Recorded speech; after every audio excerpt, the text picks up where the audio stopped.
श्रीमद् भगवत महापुराण, दशम स्कंद, 69वां अध्याय।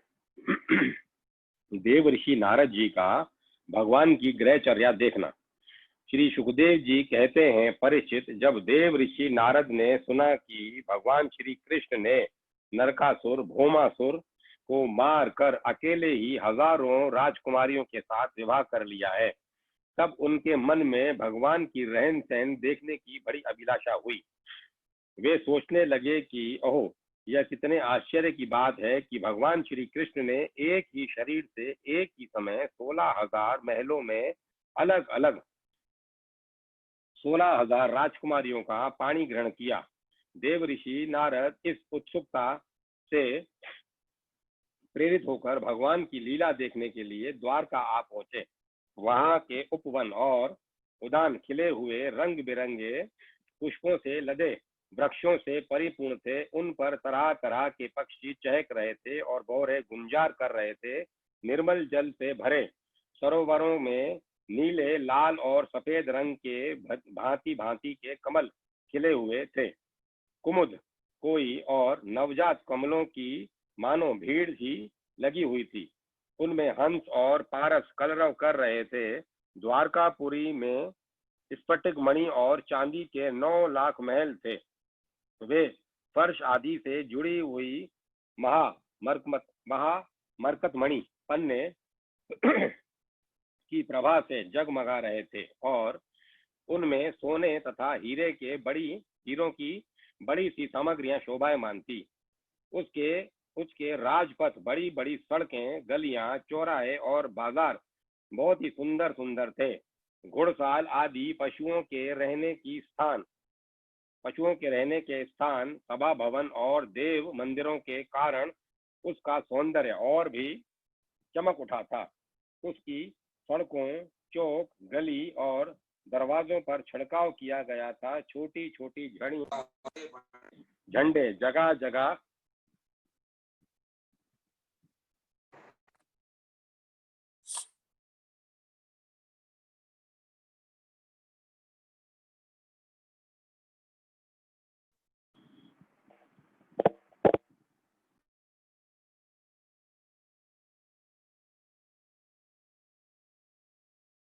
नारद जी का भगवान की ग्रहचर्या देखना।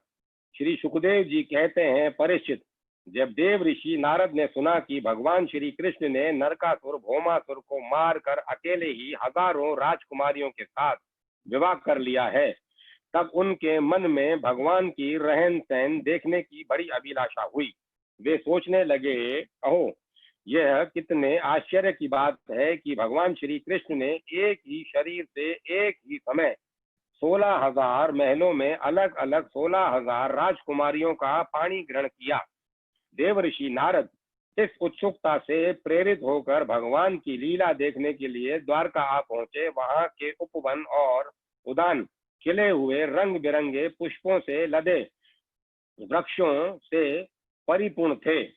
उन पर तरह तरह के पक्षी चहक रहे थे और भौरे गुंजार कर रहे थे। निर्मल जल से भरे हुए सरोवरों में नीले, लाल और सफेद रंग के भांति भांति के कमल खिले हुए थे। कुमुद, कोई और नवजात कमलों की मानो भीड़ ही लगी हुई थी। उनमें हंस और पारस कलरव कर रहे थे। द्वारकापुरी में स्फटिक मणि और चांदी के 9 लाख महल थे। वे फर्श आदि में जड़ी हुई मरकत मणि पन्ने की प्रभा से जगमगा रहे थे और उनमें सोने और हीरों की बहुत सी सामग्रियां शोभायमान थी। उसके राजपथ, बड़ी बड़ी सड़कें, गलियां, चौराहे और बाजार बहुत ही सुंदर सुंदर थे। घुड़साल आदि पशुओं के रहने के स्थान, सभा भवन और देव मंदिरों के कारण उसका सौंदर्य और भी चमक उठा था। उसकी सड़कों, चौक, गली और दरवाजों पर छिड़काव किया गया था। छोटी छोटी झड़ियां और बड़े बड़े झंडे जगह जगह फहरा रहे थे, जिनके कारण रस्तों पर धूप नहीं आ पाती थी। उसी द्वारका नगरी में भगवान श्री कृष्ण का बहुत ही सुंदर अंतःपुर था। बड़े लोकपाल उसकी पूजा प्रशंसा करते थे। उसका निर्माण करने में विश्वकर्मा ने अपना सारा कला कौशल, सारी कारीगरी लगा दी थी। उस अंतःपुर रनिवास में भगवान की रानियों के 16,000 से अधिक महल शोभायमान थे।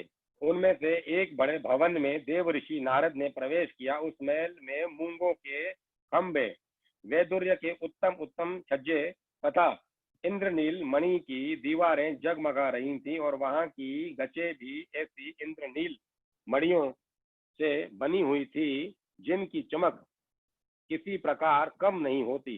विश्वकर्मा ने बहुत से ऐसे चंदोवे बना रखे थे जिनमें मोती की लड़ियों की झालरें लटक रही थी। हाथी दांत के बने हुए आसन और पलंग थे जिनमें श्रेष्ठ श्रेष्ठ मणि जड़ी हुई थी। बहुत सी दासियां गले में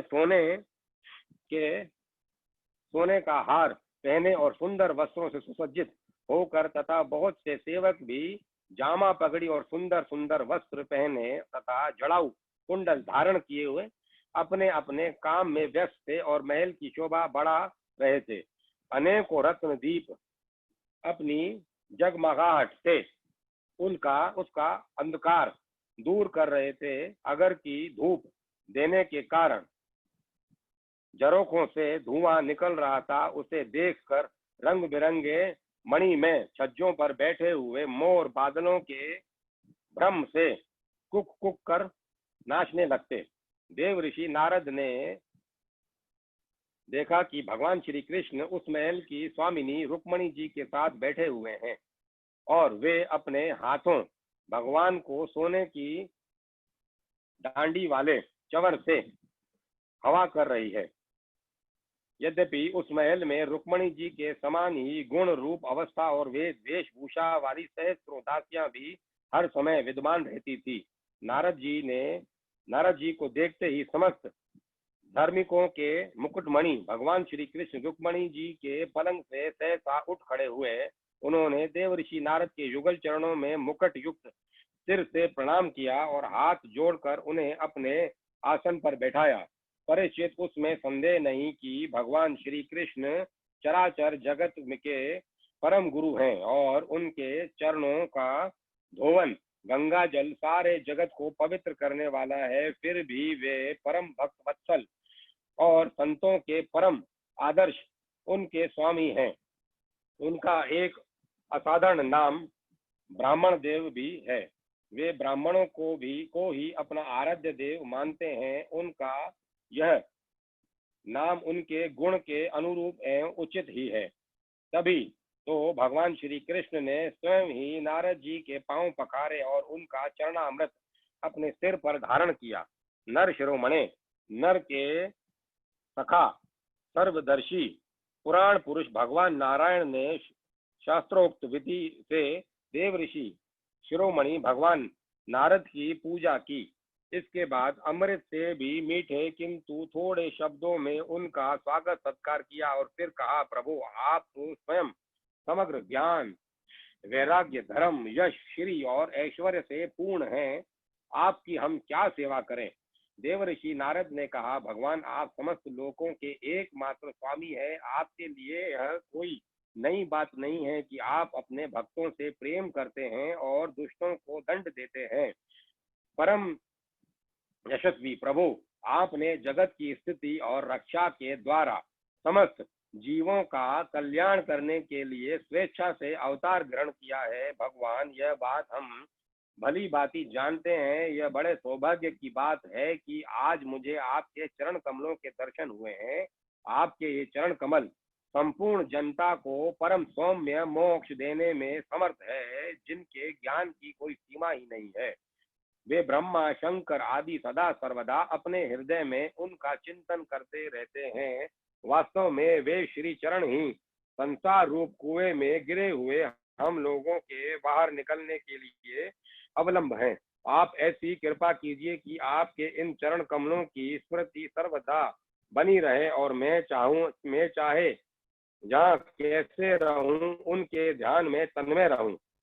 परीक्षित, इसके बाद देवऋषि नारद जी योगेश्वरों के भी ईश्वर भगवान श्री कृष्ण की योग माया का रहस्य जानने के लिए उनकी दूसरी पत्नी के महल में गए।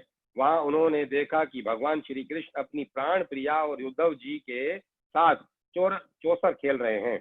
वहां भी भगवान ने खड़े होकर उनका स्वागत किया, आसन पर बिठाया और विविध सामग्रियों द्वारा बड़ी भक्ति से उनकी अर्चा पूजा की। इसके बाद भगवान ने नारद जी से अनजान की तरह पूछा, आप यहाँ कब पधारे? आप तो परिपूर्ण आत्मा राम आप्त काम हैं और हम लोग हैं अपूर्ण।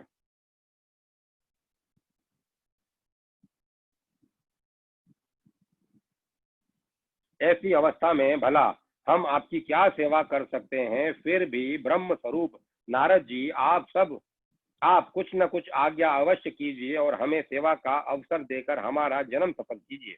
नारद जी यह सब देख सुनकर चकित और विस्मित हो रहे थे। वे वहां से उठकर चुपचाप दूसरे महल में चले गए। उस महल में भी देव ऋषि नारद ने देखा कि भगवान श्री कृष्ण अपने नन्हे नन्हे बच्चों को दुलार कर रहे हैं। वहां से फिर दूसरे महल में गए तो क्या देखते हैं कि भगवान श्री कृष्ण स्नान की तैयारी कर रहे हैं। इस प्रकार देव ऋषि नारद ने विभिन्न महलों में भगवान को भिन्न भिन्न कार्य करते देखा।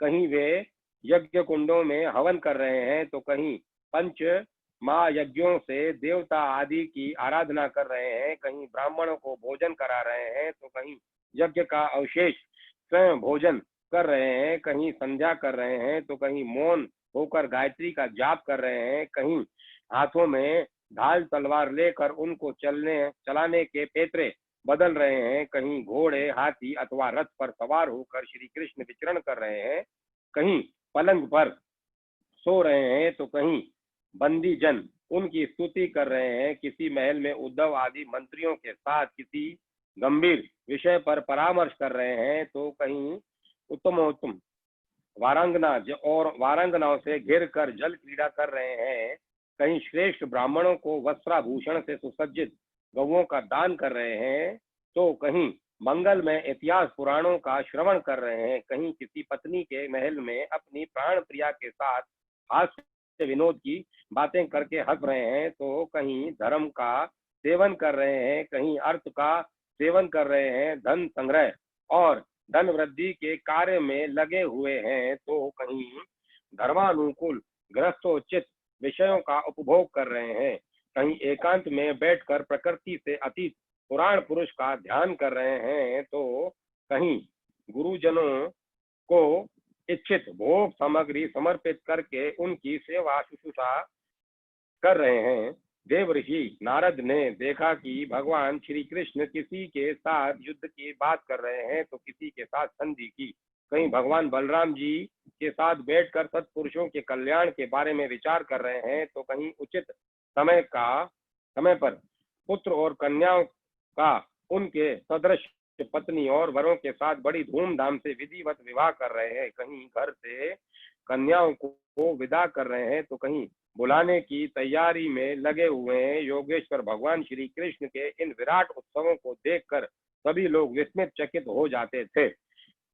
कहीं बड़े बड़े यज्ञों के द्वारा अपनी कला रूप देवताओं का यजन पूजन और कहीं कुएं बगीचे तथा मठ आदि बनवाकर इष्टापूर्त धर्म का आचरण कर रहे हैं, कहीं श्रेष्ठ यादवों से घिरे हुए सिंधु देशीय घोड़े पर चढ़कर मृग्या कर रहे हैं और उसमें यज्ञ के लिए मेद्य पशुओं का ही वध कर रहे हैं और कहीं प्रजा में तथा अंतपुर में महलों में वेश बदल कर छिपे रूप से सबका अभिप्राय जानने के लिए विचार कर रहे हैं। क्यों न हो भगवान योगेश्वर जो हैं परीक्षित, इस प्रकार मनुष्य की सी लीला करते हुए ऋषिकेश भगवान श्री कृष्ण की योग माया का वैभव देखकर देव ऋषि नारद जी ने मुस्कुराते हुए उनसे कहा, योगेश्वर आत्मदेव आपकी योग माया ब्रह्मा जी आदि बड़े बड़े मायावियों के लिए भी अगम्य है, परंतु हम आपकी योग माया का रहस्य जानते हैं क्योंकि आपके चरण कमलों की सेवा करने से वह स्वयं ही हमारे सामने प्रकट हो गई है। देवताओं के आराध्य देव भगवान 14 भुवन आपके सुयश से परिपूर्ण हो रहे हैं। अब मुझे आज्ञा दीजिए कि मैं आपकी त्रिभुवन पावनी लीला का गान करता हुआ उन लोकों में विचरण करूं। भगवान श्री कृष्ण ने कहा, देव ऋषि नारद, मैं ही धर्म का उपदेशक, पालन करने वाला और उसका अनुष्ठान करने वालों का अनुमोदन करता भी हूँ। इसीलिए संसार को धर्म की शिक्षा देने के उद्देश्य से ही मैं इस प्रकार धर्म का आचरण करता हूँ। मेरे प्यारे पुत्र, तुम मेरी योग माया देखकर मोहित मत होना। श्री सुखदेव जी कहते हैं, इस प्रकार भगवान श्री कृष्ण गृहस्थों को पवित्र करने वाले श्रेष्ठ धर्मों का आचरण कर रहे थे। यद्यपि वे एक ही हैं, फिर भी देव ऋषि नारद जी ने उनकी प्रत्येक पत्नी के महल में अलग अलग देखा। भगवान श्री कृष्ण की शक्ति अनंत है। उनकी योग माया का परम ऐश्वर्य बार बार देखकर देव ऋषि नारद के विस्मय और कौतूहल की सीमा न रही। द्वारका में भगवान श्री कृष्ण गृहस्थ की भांति ऐसा आचरण करते थे मानो धर्म, अर्थ और काम रूप पुरुषार्थों में उनकी बड़ी श्रद्धा हो। उन्होंने देव ऋषि नारद का बड़ा सम्मान किया। वे अत्यंत प्रसन्न होकर भगवान का स्मरण करते हुए वहां से चले गए। राजन, भगवान नारायण सारे जगत के कल्याण के लिए अपनी अचिंत्य महाशक्ति योग माया को स्वीकार करते हैं और इस प्रकार मनुष्यों की सी लीला करते हैं। द्वारकापुरी में 16,000 से अधिक पत्नियां उनकी सलज एवं प्रेम भरी चितवन तथा मंद मंद मुस्कान से उनकी सेवा करती थी और वे उनके साथ विहार करते थे। भगवान श्री कृष्ण ने जो लीलाएं की हैं उन्हें दूसरा कोई नहीं कर सकता। परीक्षित, वे विश्व की उत्पत्ति, स्थिति और प्रलय के परम कारण हैं। जो उनकी लीलाओं का गान श्रवण करने वालों का अनुमोदन करता है, उसे मोक्ष के मार्ग स्वरूप भगवान श्री कृष्ण के चरणों में परम प्रेममयी भक्ति प्राप्त हो जाती है। 17वां अध्याय, भगवान श्री कृष्ण की नित्यचर्या और उनके पास जरासंध के कैदी राजाओं के दूत का आना। श्री कृष्ण गोविंद हरे मुरारी, हे नाथ नारायण वासुदेवाय। भगवान श्री कृष्ण की नित्यचर्या और उनके पास जरासंध के कैदी राजाओं के दूत का आना। श्री सुखदेव जी कहते हैं, परीक्षित, जब सवेरा होने लगता कुकट मुर्गे बोलने लगते तथा वे श्री कृष्ण पत्नियां जिनके कंठ में श्री कृष्ण ने अपनी भुजा डाल रखी है उनके बिछो की आशंका से व्याकुल हो जाती और उन मुर्गों को कोसने लगती। उस समय पारिजात की सुगंध से सुवासित भीनी भीनी वायु बहने लगती। भोरे भोरे ताल स्वर से अपने संगीत की तान छेड़ देते। पक्षियों की नींद उचट जाती और वे बंदी जनों की भांति भगवान श्री कृष्ण को जगाने के लिए मधुर स्वर से कलरव करने लगते। रुक्मणी जी अपने प्रियतम के भुजपाश से बंधी रहने पर भी आलिंगन छूट जाने की आशंका से अत्यंत सुहावने और पवित्र ब्रह्म मुहूर्त को भी असहाय समझने लगती थी। भगवान श्री कृष्ण प्रतिदिन ब्रह्म मुहूर्त में ही उठ जाते और हाथ मुंह धोकर अपने मायातीत आत्म स्वरूप का ध्यान करने लगते। उस समय उनका रोम रोम आनंद से खिल उठता था। परीक्षित, भगवान का वह आत्म स्वरूप सजातीय, विजातीय और स्वागत भेद से रहित एक अखंड है। स्वागत भेद से रहित एक अखंड है, क्योंकि उसमें किसी प्रकार की उपाधि और उपाधि के कारण होने वाला अन्य वस्तु का अस्तित्व नहीं है और यही कारण है कि वह अविनाशी सत्य है। जैसे चंद्रमा, सूर्य आदि नेत्र इंद्रिय के द्वारा और नेत्र इंद्रिय चंद्रमा, सूर्य आदि के द्वारा प्रकाशित होती है, वैसे ही वह आत्म स्वरूप दूसरे के द्वारा प्रकाशित नहीं, स्वयं प्रकाश है। उसका कारण यह है कि अपने स्वरूप में ही सदा सर्वदा और काल की सीमा के परे भी एक रस स्थित रहने के कारण अविद्या उसका स्पर्श भी नहीं कर सकती। इसी से प्रकाशक भाव उसमें नहीं है। जगत की प्रकाशक भाव उसमें नहीं है। जगत की उत्पत्ति, स्थिति और नाश की कारणभूता ब्रह्म शक्ति, विष्णु शक्ति और रुद्र शक्ति के द्वारा केवल इस बात का अनुमान हो सकता है कि वह स्वरूप एक रस सत्ता रूप और आनंद स्वरूप है। उसी को समझने के लिए ब्रह्मा नाम से कहा जाता है भगवान श्री कृष्ण। इसी को समझने के लिए ब्रह्म नाम से कहा जाता है। भगवान श्री कृष्ण अपने उसी आत्म स्वरूप का प्रतिदिन ध्यान करते हैं। उसके बाद वे विधि पूर्वक निर्मल और पवित्र जल से स्नान करते हैं। फिर शुद्ध धोती पहनकर दुपट्टा ओढ़कर यथाविधि नित्य कर्म संध्या वंदन आदि करते हैं। इसके बाद हवन करते और मौन होकर गायत्री का जप करते। क्यों न हो वे सत्य पुरुषों की के पात्र आदर्श जो हैं। इसके बाद सूर्य उदय होने के समय सूर्य स्नान करते और अपने कला स्वरूप देवता, ऋषि तथा पितरों का तर्पण करते। फिर कुल के बड़े बूढ़ों और ब्राह्मणों की विधि पूर्वक पूजा करते। इसके बाद परम मनस्वी श्री कृष्ण दुधार पहल व्यायी हुई बछड़ों वाली सीधी शांत गौओं का दान करते। उस समय उन्हें सुंदर वस्त्र और मोतियों की माला पहना दी जाती। सींग में सोना और खोरों में चांदी मढ़ दी जाती। वे ब्राह्मणों को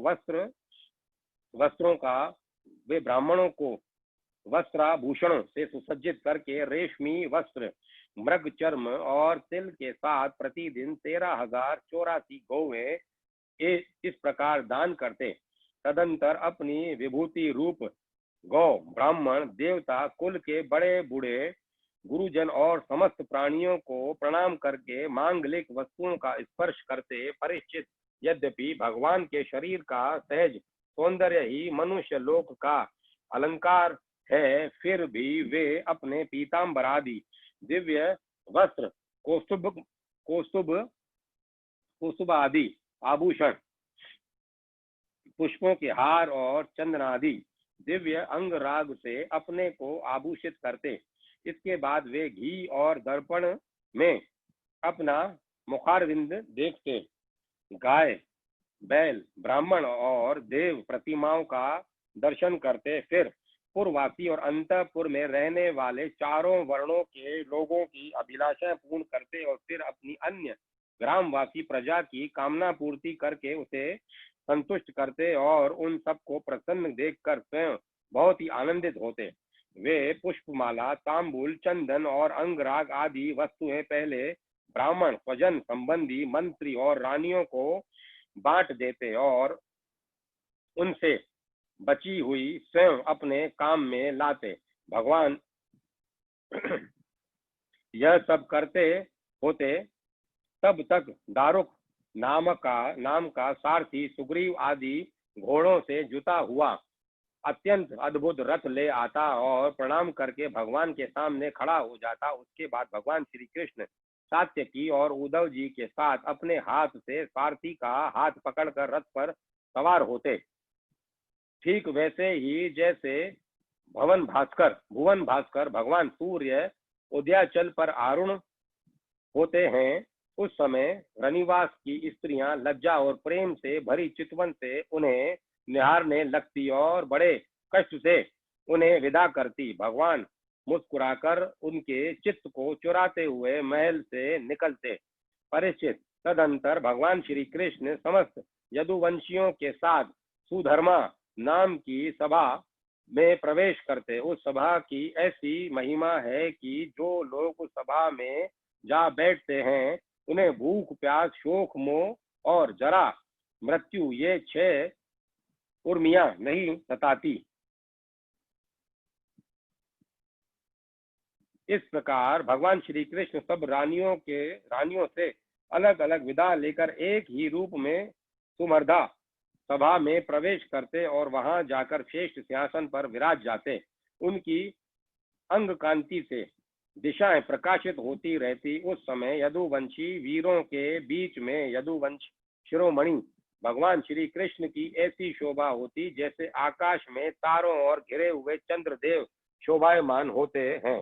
परीक्षित, सभा में विदूषक लोग विभिन्न प्रकार के हास्य विनोद से, नाट्याचार्य अभिनय से और नर्तकियां कलापूर्ण नृत्यों से अलग अलग अपनी टोलियों के साथ भगवान की सेवा करती। उस समय मृदंग, वीणा, पखावज, बांसुरी, झांझ और शंख बजने लगते और सुत, मागध और वंदी जन नाचते गाते और भगवान की स्तुति करते। कोई कोई व्याख्या कुल ब्राह्मण वहां बैठकर वेद मंत्रों की व्याख्या करते और कोई पूर्वकालीन पवित्र कीर्ति नरपतियों के चरित्र कह कह कर सुनाते। एक दिन की बात है, द्वारकापुरी में राजसभा के द्वार पर एक नया मनुष्य आया। द्वारपालों ने भगवान को उसके आने की सूचना देकर उसे सभा भवन में उपस्थित किया। उस मनुष्य ने परमेश्वर भगवान श्री कृष्ण को हाथ जोड़कर नमस्कार किया और उन राजाओं का जिन्होंने जरासंध के दिग्विजय के समय उनके सामने सिर नहीं झुकाया था और बलपूर्वक कैद कर लिए गए थे, जिनकी संख्या 20,000 थी, जरासंध के बंदी बनने का दुख श्री कृष्ण के सामने निवेदन किया। सच्चिदानंद स्वरूप श्री कृष्ण, आप मन और वाणी के अगोचर हैं। जो आपकी शरण में आता है उसके सारे भय आप नष्ट कर देते हैं। प्रभु, हमारी भेद बुद्धि मिटी नहीं है। हम जन्म मृत्यु रूप संसार के चक्कर से भयभीत होकर आपकी शरण में आए हैं। भगवान, अधिकांश जीव ऐसे सकाम और निषिद्ध कर्मों में फंसे हुए हैं कि वे आपके बतलाए हुए अपने परम कल्याणकारी कर्म आपकी उपासना से विमुख हो गए हैं और अपने जीवन तथा जीवन संबंधी आशा अभिलाषाओं में भ्रम भटक रहे हैं। परंतु आप बड़े बलवान हैं। आप काल रूप से सदा सर्वदा सावधान रहकर उनकी आशालता का तुरंत समूल उच्छेद कर डालते हैं। हम आपके उस काल रूप को नमस्कार करते हैं। आप स्वयं जगदीश्वर हैं और आपने जगत में अपने ज्ञान, बल आदि कलाओं के साथ इसीलिए अवतार ग्रहण किया है कि संतों की रक्षा करें और दुष्टों को दंड दे। ऐसी अवस्था में प्रभु, जरासंध आदि कोई दूसरा राजा आपकी इच्छा और आज्ञा के विपरीत हमें कैसे कष्ट दे रहे हैं, यह बात हमारी समझ में नहीं आती। यदि यह कहा जाए कि जरासंध हमें कष्ट नहीं देता, उसके रूप में उसे निमित्त बनाकर हमारे अशुभ कर्म ही हमें दुख पहुंचा रहे हैं, तो यह भी ठीक नहीं। क्योंकि जब हम लोग आपके अपने हैं तब हमारे दुष्कर्म हमें फल देने में कैसे समर्थ हो सकते हैं। इसीलिए आप कृपा करके अवश्य ही अपने इस कलेश से मुक्त कीजिए। प्रभु, हम जानते हैं कि राजापने का सुख प्रारब्ध के अधीन है और विषय साध्य है, और सच कहें तो स्वप्न सुख के समान अत्यंत तुच्छ और असत है। साथ ही उस सुख को भोगने वाला वह शरीर भी एक प्रकार से मुर्दा ही है और उसके पीछे सदा सर्वदा सैकड़ों प्रकार के भय लगे रहते हैं। परंतु हम तो उसी के द्वारा जगत के अनेकों भार धो रहे हैं और यही कारण है कि हमने अंतःकरण के निष्काम भाव और निसंकल्प स्थिति से प्राप्त होने वाले आत्म सुख का परित्याग कर दिया है। सचमुच हम अत्यंत अज्ञानी हैं और आपकी माया के फंदे में फंसकर कलेश पर कलेश भोगते जा रहे हैं। भगवान, आपके चरण कमल शरणागत पुरुषों के समस्त शोक और मोहों को नष्ट कर देने वाले हैं। इसीलिए आप ही जरासंध रूप कर्मों के बंधन से हमें छुड़वाइए। प्रभु, यह अकेला ही 10,000 हाथियों की शक्ति रखता है और हम लोगों को उसी प्रकार बंदी बनाए हुए है जैसे सिंह भेड़ों को घेर रखे। चक्रपाणे, आप 18 बार जरासंध से युद्ध आपने 18 बार जरासंध से युद्ध किया और 17 बार उसका मान मर्दन करके उसे छुड़ा दिया, परंतु एक बार उसने आपको जीत लिया। हम जानते हैं कि आपकी शक्ति, आपका बल, पौरुष अनंत है, फिर भी मनुष्यों का सा आचरण करते हुए आपने हारने का अभिनय किया, परंतु इसी से उसका घमंड बढ़ गया है। हे अजीत, अब वह यह जानकर हम लोगों को और भी सताता है कि हम आपके भक्त हैं, आपकी प्रजा हैं, और आपकी जैसी इच्छा हो वैसा कीजिए। दूत ने कहा, भगवान जरासंध के बंदी नरपतियों ने इस प्रकार आपसे प्रार्थना की है। वे आपके चरण कमलों की शरण में हैं और आपका दर्शन चाहते हैं। आप कृपा करके उन दीनों का कल्याण कीजिए।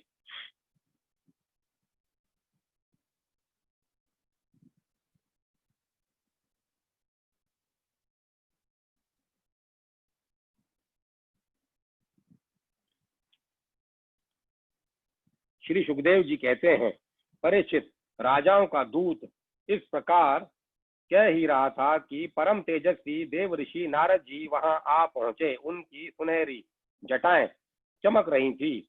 उन्हें देखकर ऐसा मालूम हो रहा था मानो साक्षात भगवान सूर्य ही उदय हो गए हों। ब्रह्मा आदि समस्त लोकपालों के एकमात्र स्वामी भगवान श्री कृष्ण उन्हें देखते ही सभासदों और सेवकों के साथ हर्षित होकर उठ खड़े हुए और सिर झुकाकर उनकी वंदना करने लगे। जब देव ऋषि नारद आसन स्वीकार करके बैठ गए, तब भगवान ने उनकी विधि पूर्वक पूजा की और अपनी श्रद्धा से उनको संतुष्ट करते हुए वे मधुर वाणी से बोले, देव ऋषि, इस समय तीनों लोकों में कुशल मंगल तो है न? आप तीनों लोकों में विचरण करते रहते हैं, इससे हमें यह बहुत बड़ा लाभ है कि घर बैठे सबका समाचार मिल जाता है। ईश्वर के द्वारा रचे हुए तीनों लोकों में ऐसी कोई बात नहीं है जिसे आप न जानते हो। अतः हम आपसे यह जानना चाहते हैं कि युधिष्ठिर आदि पांडव इस समय क्या करना चाहते हैं।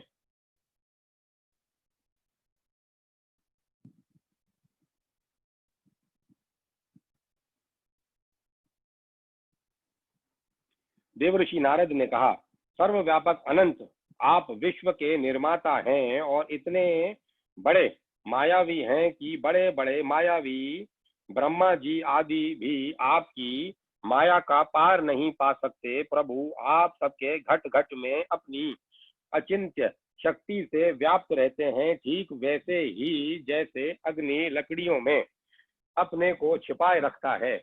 लोगों की दृष्टि सत्व आदि गुणों पर ही अटक जाती है, इससे आपको वे नहीं देख पाते। मैंने एक बार नहीं अनेकों बार आपकी माया देखी है, इसीलिए आप जो यूं अनजान बनकर पांडवों का समाचार पूछते हैं, इससे मुझे कोई कौतूहल नहीं हो रहा है। भगवान, आप अपनी माया से ही इस जगत की रचना और संहार करते हैं और आपकी माया के कारण ही यह असत्य होने पर भी सत्य के समान प्रतीत होता है। आप कब क्या करना चाहते हैं, यह बात भली भांति कौन समझ सकता है। आपका स्वरूप सर्वथा अचिंत्य है। मैं तो केवल बार बार आपको नमस्कार करता हूँ। शरीर और इससे संबंध रखने वाली वासनाओं में फंसकर जीव जन्म मृत्यु के चक्कर में भटकता रहता है तथा यह नहीं जानता कि मैं इस शरीर से कैसे मुक्त हो सकता हूँ। वास्तव में उसी के हित के लिए आप नाना प्रकार के लीला अवतार ग्रहण करके अपने पवित्र यश का दीपक जला देते हैं, जिसके सहारे वह इस अनर्थकारी शरीर से मुक्त हो सके। इसीलिए मैं आपकी शरण में हूँ। प्रभु, आप स्वयं पर ब्रह्म हैं, तथापि मनुष्यों की सी लीला का नाट्य करते हुए मुझसे पूछ रहे हैं। इसीलिए आपके फुफेरे भाई और प्रेमी भक्त राजा युधिष्ठिर क्या करना चाहते हैं, यह बात मैं आपको सुनाता हूँ। इसमें संदेह नहीं है कि ब्रह्मलोक में किसी को जो भोग प्राप्त हो सकता है, वह राजा युधिष्ठिर को ही प्राप्त है। उन्हें किसी वस्तु की कामना नहीं है, फिर भी वे श्रेष्ठ यज्ञ राजसु के द्वारा आपकी प्राप्ति के लिए आपकी आराधना करना चाहते हैं। आप कृपा करके उनकी इस अभिलाषा का अनुमोदन कीजिए। भगवान, उस श्रेष्ठ यज्ञ में आपका दर्शन करने के लिए बड़े बड़े देवता और यशस्वी नरपति गण एकत्र होंगे। प्रभु, आप स्वयं विज्ञानानंद घन ब्रह्मा हैं। आपके श्रवण, कीर्तन और ध्यान करने मात्र से अत्यंत ही पवित्र हो जाते हैं। फिर जो आपका दर्शन और स्पर्श प्राप्त करते हैं, उनके संबंध में तो कहना ही क्या है। त्रिभुवन मंगल, आपकी निर्मल कीर्ति समस्त दिशाओं में छा रही है तथा स्वर्ग, पृथ्वी और पाताल में व्याप्त हो रही है। ठीक वैसे ही जैसे आपकी चरणामृत धारा स्वर्ग में मंदाकिनी, पाताल में भोगवती और मृत्यु लोक में गंगा के नाम से प्रवाहित होकर सारे विश्व को पवित्र कर रही है। श्री सुखदेव जी कहते हैं, परीक्षित, सभा में जितने यदुवंशी बैठे थे वे सब इस बात के लिए अत्यंत उत्सुक हो रहे थे कि पहले जरासंध पर चढ़ाई करके उसे जीत लिया जाए। अतः उन्हें नारद जी की बात पसंद न आई तथा ब्रह्मा आदि के शासक भगवान श्री कृष्ण ने तनिक मुस्कुराकर बड़ी मीठी वाणी से उद्धव जी से कहा। भगवान श्री कृष्ण ने कहा, उद्धव, तुम मेरे हितैषी सहृदय हो, शुभ सम्मति देने वाले और कार्य के तत्व का भली भांति समझने वाले हो, इसीलिए हम तुम्हें अपना उत्तम नेत्र मानते हैं।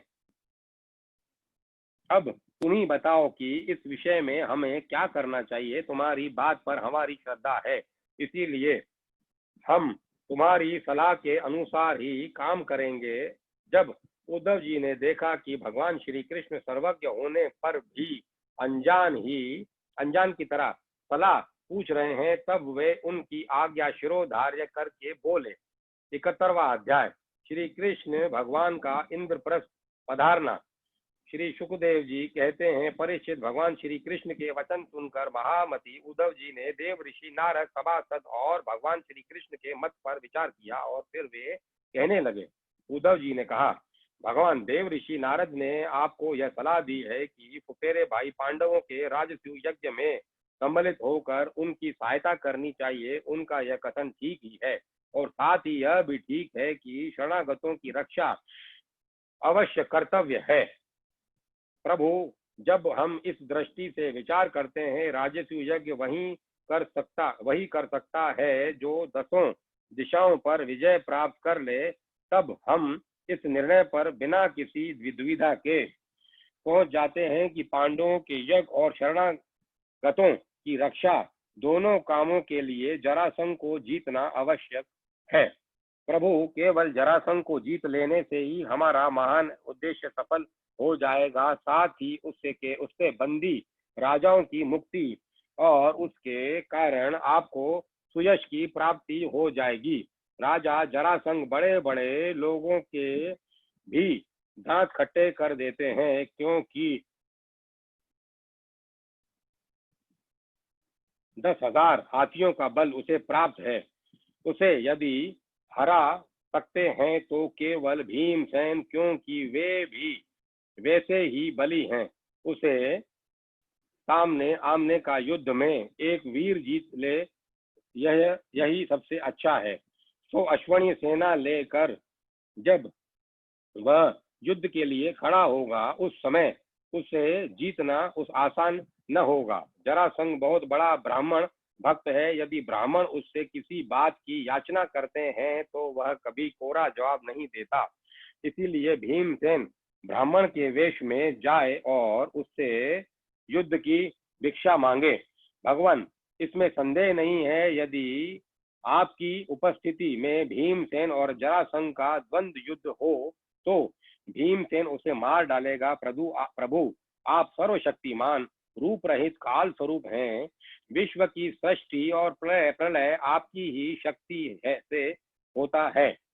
विश्व की सृष्टि और प्रलय आपकी ही शक्ति से होता है। ब्रह्मा और शंकर तो उसमें निमित्त मात्र हैं। इसी प्रकार जरासंध का वध तो होगा आपकी शक्ति से, भीमसेन केवल उसमें निमित्त मात्र बनेंगे।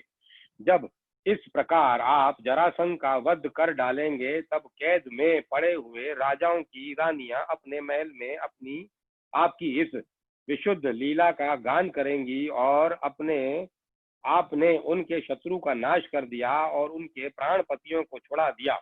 ठीक वैसे ही जैसे गोपियां शंख चूर्ण से छुड़ाने की लीला का आपके शरणागत मुनि गण गजेंद्र और जानकी जी के उद्धार की लीला का, तथा हम लोग आपके माता पिता को कंस के कारागार से छुड़ाने की लीला का गान करते हैं। इसीलिए प्रभु जरासंध का वध स्वयं ही बहुत से प्रयोजन सिद्ध कर देगा। बंदी नरपतियों से पुण्य परिणाम से अथवा जरासंध के पाप परिणाम से सच्चिदानंद स्वरूप श्री कृष्ण आप भी तो इस समय राजसूय यज्ञ का होना ही पसंद करते हैं, इसीलिए पहले आप वहीं पधारिए। श्री सुखदेव जी कहते हैं, परीक्षित, उद्धव जी की यह सलाह सब प्रकार से हितकर और निर्दोष थी। देव ऋषि नारद, यदुवंश के बड़े बूढ़े और स्वयं भगवान श्री कृष्ण ने भी उनकी बात का समर्थन किया। अब अंतर्यामी भगवान श्री कृष्ण ने वसुदेव आदि गुरुजनों से अनुमति लेकर दारुक, जेत्र आदि सेवकों को इंद्रप्रस्थ जाने की तैयारी करने के लिए आज्ञा दी। उसके बाद भगवान श्री कृष्ण ने यदुराज, उग्रसेन और बलराम जी से आज्ञा लेकर बाल बच्चों के साथ रानी और उनके सब सामानों के आगे चला दिया और फिर दारुक के लाए हुए गरुड़ ध्वज रथ पर स्वयं सवार हुए। उसके बाद रथों, हाथियों, घुड़सवारों और पैदलों की बड़ी भारी सेना के साथ उन्होंने प्रस्थान किया।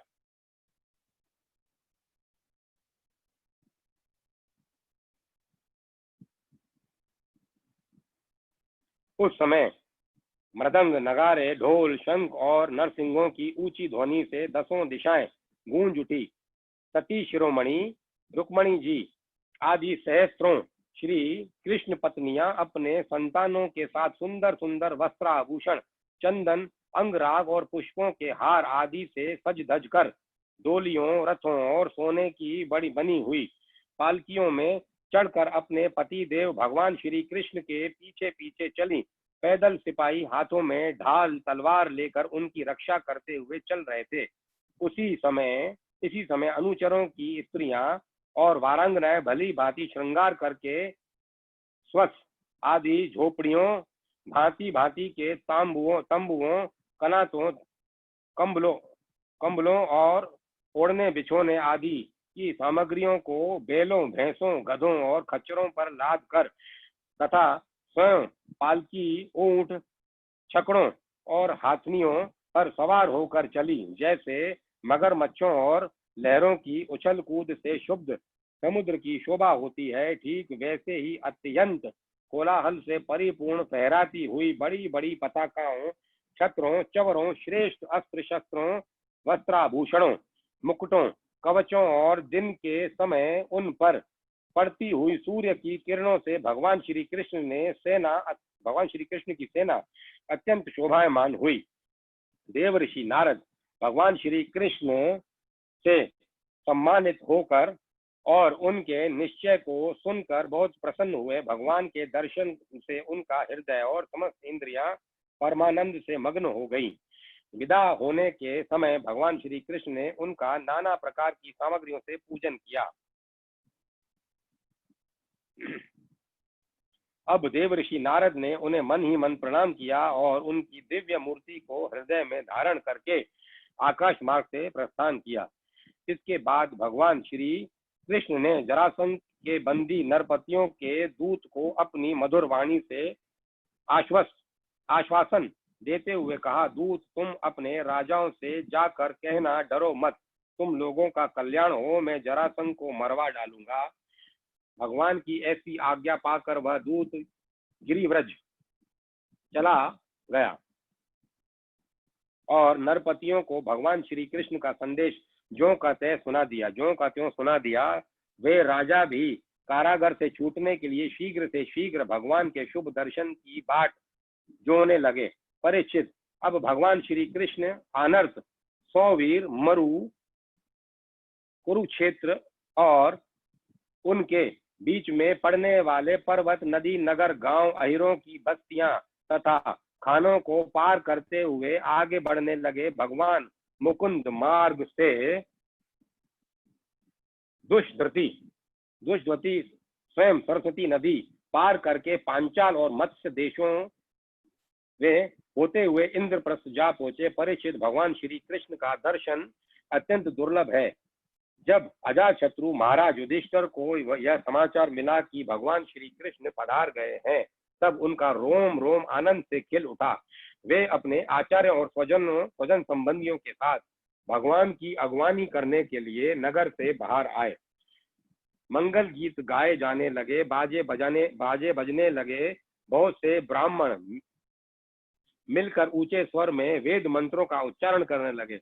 इस प्रकार वे बड़े आदर से ऋषिकेश भगवान का स्वागत करने के लिए चले, जैसे इंद्रियां मुख्य प्राण से मिलने जा रही हों। भगवान श्री कृष्ण को देखकर राजा युधिष्ठिर का हृदय इसने अतिरिक्त से गदगद हो गया। उन्हें बहुत दिनों पर अपने प्रियतम भगवान श्री कृष्ण को देखने का सौभाग्य प्राप्त हुआ, अतः वे उन्हें बार बार अपने हृदय से लगाने लगे। भगवान श्री कृष्ण का श्री विग्रह भगवती लक्ष्मी जी का पवित्र और एकमात्र निवास स्थान है। राजा युधिष्ठिर अपनी दोनों भुजाओं से उसका आलिंगन करके समस्त पाप तापों से छुटकारा पा गए। वे भावेन परमानंद के समुद्र में मगन हो गए। नेत्रों में आंसू छलक आए, अंग अंग पुलकित हो गए। उन्हें इस विश्व प्रपंच के ब्रह्म का तनिक भी स्मरण न रहा। तदंतर भीमसेन ने मुस्कुराकर अपने ममेरे भाई श्री कृष्ण का आलिंगन किया। इससे उन्हें बड़ा आनंद मिला। उस समय उनके हृदय में इतना प्रेम उमड़ा कि उन्हें बाहा विस्मृति सी हो गई। नकुल, सहदेव और अर्जुन ने भी अपने परम प्रियतम और हितैषी भगवान श्री कृष्ण का बड़े आनंद से आलिंगन प्राप्त किया। उस समय उनके नेत्रों में आंसुओं की बाढ़ सी आ गई थी। अर्जुन ने पुनः भगवान श्री कृष्ण का आलिंगन किया। नकुल और सहदेव ने अभिवादन किया और स्वयं भगवान श्री कृष्ण ने ब्राह्मण और कुरुवंशी वृद्धों को यथा योग्य नमस्कार किया।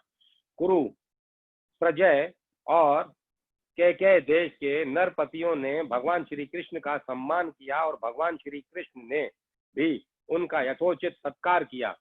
सूत, मागध, वंदीजन और ब्राह्मण भगवान की स्तुति करने लगे और गंधर्व, नट, विदूषक आदि मृदंग, शंख, नगारे, वीणा, ढोल और नरसिंगे बजा बजा कर कमल नयन भगवान श्री कृष्ण को प्रसन्न करने के लिए नाचने गाने लगे। इस प्रकार परम यशस्वी भगवान श्री कृष्ण ने अपने सहृदय स्वजनों के साथ सब प्रकार से सुसज्जित इंद्रप्रस्थ नगर में प्रवेश किया। उस समय लोग आपस में भगवान श्री कृष्ण की प्रशंसा करते चल रहे थे। इंद्रप्रस्थ नगर की सड़कें और गलियां मतवाले हाथियों के मध्य से तथा सुगंधित जल से सींच दी गई थी। जगह जगह रंग बिरंगी झड़ियां लगा दी गई थी। सुनहले तोरण बांधे हुए थे और सोने के जल भरे कलश स्थान स्थान पर शोभा पा रहे थे। नगर के नर नारी नहा धोकर तथा नए वस्त्र, आभूषण, पुष्पों के हार, इत्र, फुलेल आदि से सज धज कर घूम रहे थे। घर घर में ठोर ठोर पर दीपक जलाए गए थे, जिनसे दीपावली की सी छटा हो रही थी। प्रत्येक घर में घर के झरोखों से धूप का धुआं निकलता हुआ बहुत ही भला मालूम होता था। सभी घरों के ऊपर पताकाएं फहरा रही थीं और सोने के कलश और चांदी के शिखर जगमगा रहे थे। भगवान श्री कृष्ण इस प्रकार के महलों से परिपूर्ण पांडवों की राजधानी इंद्रप्रस्थ नगर को देखते हुए आगे बढ़ रहे थे। जब युवतियों ने सुना कि मानव नेत्रों के पान पात्र अर्थात अत्यंत दर्शनीय भगवान श्री कृष्ण राजरथ पर आ रहे हैं, तब उनके दर्शन की उत्सुकता से उत्सुकता के आवेग से उनकी चोटियां और साड़ियों की गांठें ढीली पड़ गईं। उन्होंने घर का काम काज तो छोड़ ही दिया, सेज पर सोए हुए अपने पतियों को भी छोड़ दिया और भगवान श्री कृष्ण का दर्शन करने के लिए राजपथ पर दौड़ी आई। सड़क पर उन स्त्रियों ने अटारियों पर चढ़कर सड़क पर हाथी, घोड़े, रथ और पैदल सेना की भीड़ लग रही थी। उन स्त्रियों ने अटारियों पर चढ़कर रानियों के सहित भगवान श्री कृष्ण का दर्शन किया, उनके ऊपर पुष्पों की वर्षा की और मन ही मन आलिंगन किया तथा प्रेम भरी मुस्कान एवं चितवन से उनका सुस्वागत किया। नगर की स्त्रियां राजपथ पर चंद्रमा के साथ विराजमान ताराओं के समान श्री कृष्ण की पत्नियों को देखकर आपस में कहने लगी, सखी, इन बड़भाग्नी रानियों ने न जाने ऐसा कौन सा पुण्य किया है जिससे के कारण पुरुष शिरोमणि भगवान श्री कृष्ण अपने उन्मुक्त हास्य और विलासपूर्ण कटाक्ष से उनकी ओर देखकर नेत्रों को परम आनंद प्रदान करते हैं। इसी प्रकार भगवान श्री कृष्ण राजपथ से चल रहे थे। स्थान स्थान पर बहुत से निष्पाप धनी मानी और शिल्प जीवी नागरिकों ने अनेकों मांगलिक वस्तुएं ला लाकर उनकी पूजा अर्चा और स्वागत सत्कार किया। अंतःपुर की स्त्रियां भगवान श्री कृष्ण को देखकर प्रेम और आनंद से भर गई। उन्होंने अपने प्रेम विहल और आनंद से खिले नेत्रों के द्वारा भगवान का स्वागत किया और श्री कृष्ण उनका स्वागत सत्कार स्वीकार करते हुए राजमहल में पधारे। जब कुंती ने अपने त्रिभुवनपति भतीजे श्री कृष्ण को देखा तब उनका हृदय प्रेम से भर आया। वे पलंग से उठकर अपनी पुत्र वधू द्रौपदी के साथ आगे आई और भगवान श्री कृष्ण को हृदय से लगा लिया। देव देवेश्वर भगवान श्री कृष्ण को राजमहल के अंदर लाकर राजा युधिष्ठिर आदर भाव और आनंद के उद्रेक से आत्मविस्मृत हो गए।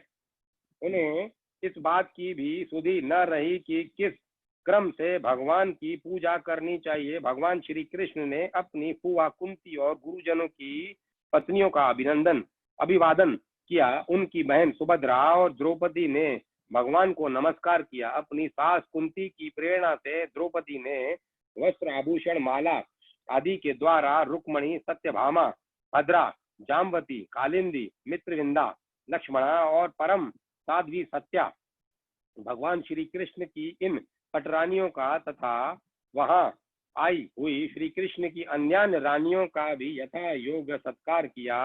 धर्मराज युधिष्ठिर ने भगवान श्री कृष्ण को उनकी सेना, सेवक, मंत्री और पत्नियों के साथ ऐसे स्थान में ठहराया जहां उन्हें नित्य नई नई सुख की सामग्रियां प्राप्त हो। अर्जुन के साथ रहकर भगवान श्री कृष्ण ने खांडव वन का दाह करवाकर अग्नि को तृप्त किया था और मायासुर को उससे बचाया था। परीक्षित, उस मायासुर ने ही धर्मराज युधिष्ठिर के लिए भगवान की आज्ञा से एक दिव्य सभा तैयार की थी। भगवान श्री कृष्ण राजा युधिष्ठिर को आनंदित करने के लिए कई महीनों तक इंद्रप्रस्थ में ही रहे। वे समय समय पर अर्जुन के साथ रथ पर सवार होकर विहार करने के लिए इधर उधर चले जाया करते थे। उस समय बड़े बड़े वीर सैनिक भी उनकी सेवा के लिए साथ साथ जाते। 72वां अध्याय, पांडवों के राजसूय यज्ञ का आयोजन और जरासंध का उद्धार। देव श्री सुखदेव जी कहते हैं, परीक्षित, एक दिन महाराज युधिष्ठिर बहुत से मुनियों, ब्राह्मणों, क्षत्रियों, वैश्यों, भीमसेन आदि भाइयों, आचार्यों, कुल के बड़े बूढ़ों, जाति बंधुओं, संबंधियों एवं कुटुंबियों के साथ राजसभा में बैठे हुए थे। उन्होंने सबके सामने ही भगवान श्री कृष्ण को संबोधित करके यह बात कही। धर्मराज युधिष्ठिर ने कहा, गोविंद, मैं सर्वश्रेष्ठ राजसूय यज्ञ के द्वारा आपका और आपके परम पावन विभूति स्वरूप देवताओं का यजन करना चाहता हूँ। प्रभु, आप कृपा करके मेरा यह संकल्प पूरा कीजिए। कमल नाभ आपके चरण कमल की पादुकाएं समस्त मंगल अमंगलों को नष्ट करने वाली है। जो लोग निरंतर आपकी सेवा करते हैं, ध्यान और स्तुति करते हैं, वास्तव में वे ही पवित्र आत्मा हैं। वे जन्म मृत्यु के चक्कर से छुटकारा पा जाते हैं, और यदि वे सांसारिक विषयों की अभिलाषा करें तो उन्हें उनकी भी प्राप्ति हो जाती है। परंतु जो आपके चरण कमलों की शरण ग्रहण करते, उन्हें मुक्ति तो मिलती ही नहीं, सांसारिक भोग भी नहीं मिलते। परंतु जो आपके चरण कमलों की शरण ग्रहण नहीं करते, उन्हें मुक्ति तो मिलती ही नहीं है, सांसारिक भोग भी नहीं मिलते। देवताओं के भी आराध्य देव, मैं चाहता हूँ कि संसारी लोग आपके चरण कमलों की सेवा का प्रभाव देखें। प्रभु, कुरुवंशी और सुजय वंशी नरपतियों के जो लोग आपका भजन करते हैं, नरपतियों में जो लोग आपका भजन करते हैं और जो नहीं करते, उनका अंतर आप जनता को दिखला दीजिए। प्रभु, आप सबके आत्मा समदर्शी और स्वयं आत्मानंद के साक्षात्कार हैं, स्वयं ब्रह्मा हैं। आप में यह मैं हूँ और यह दूसरा, यह अपना है और यह पराया, इस प्रकाश का भेदभाव नहीं है। फिर भी जो आपकी सेवा करते हैं, उन्हें उनकी भावना के अनुसार फल मिलता ही है। ठीक वैसे ही जैसे कल्प वृक्ष की सेवा करने वाले को उस फल में जो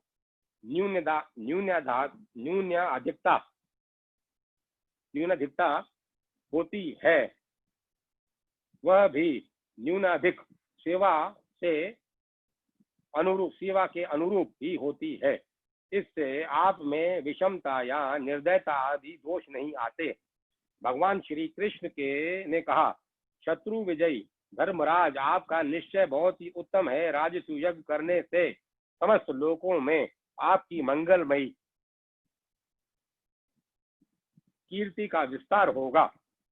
राजन, आपका यह महायज्ञ ऋषियों, पितरों, देवताओं, सगे संबंधियों, हमें और कहाँ तक कहें समस्त प्राणियों को अभिष्ट है। महाराज, पृथ्वी के समस्त नरपतियों को जीत कर सारी पृथ्वी को अपने वश में करके और यज्ञोचित संपूर्ण सामग्री एकत्रित करके फिर इस महायज्ञ का अनुष्ठान कीजिए। महाराज, आपके चारों भाई वायु, इंद्र आदि लोकपालों के अंश से पैदा हुए हैं। वे सब के सब बड़े वीर हैं। आप तो परम मनस्वी और संयमी हैं ही। आप लोगों ने अपने सद्गुणों से मुझे अपने वश में कर लिया है।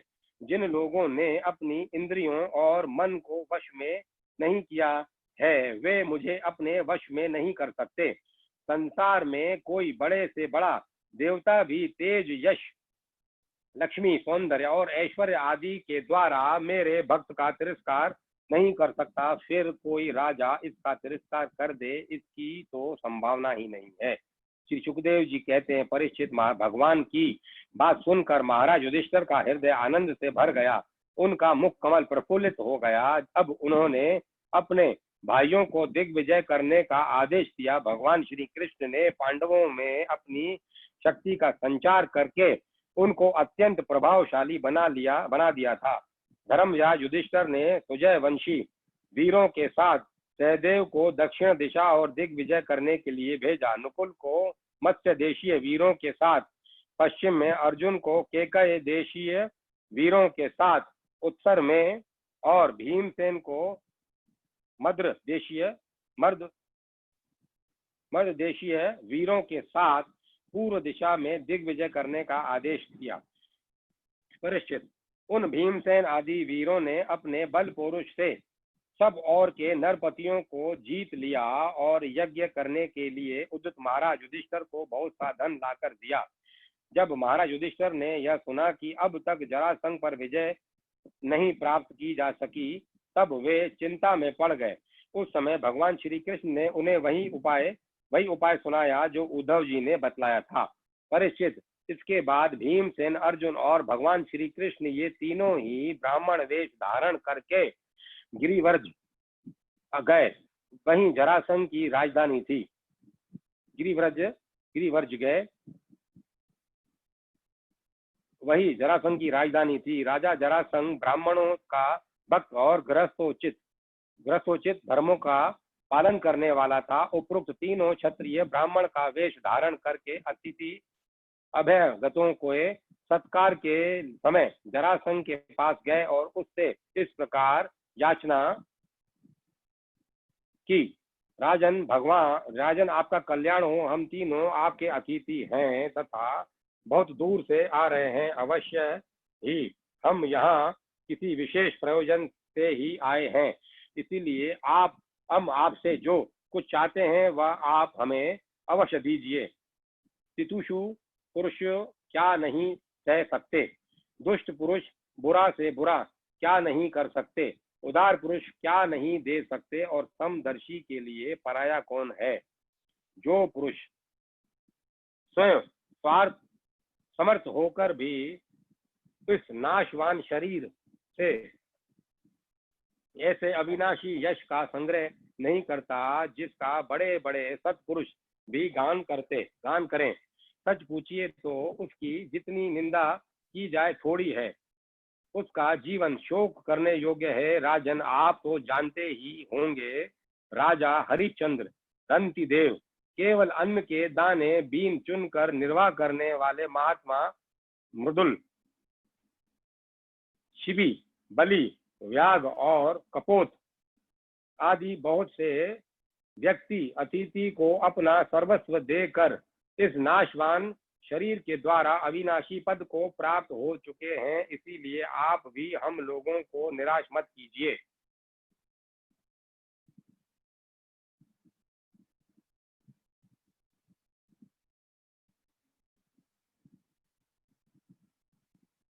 श्री सुखदेव जी कहते हैं, परीक्षित, जरासंध ने उन लोगों की आवाज सूरज शकल और कलाइयों पर पड़े हुए धनुष की प्रत्यंचा की रगड़ के चिन्हों को देखकर पहचान लिया कि ये तो ब्राह्मण नहीं क्षत्रिय हैं। अब वह सोचने लगा कि मैंने कहीं न कहीं इन्हें देखा भी अवश्य है। फिर उसने मन ही मन यह विचार किया कि ये क्षत्रिय होने पर भी मेरे भय से ब्राह्मण वेश बनाकर आए हैं। जब ये भिक्षा मांगने पर ही उतारू हो रहे हैं, तब चाहे जो कुछ मांग ले मैं इन्हें दूंगा।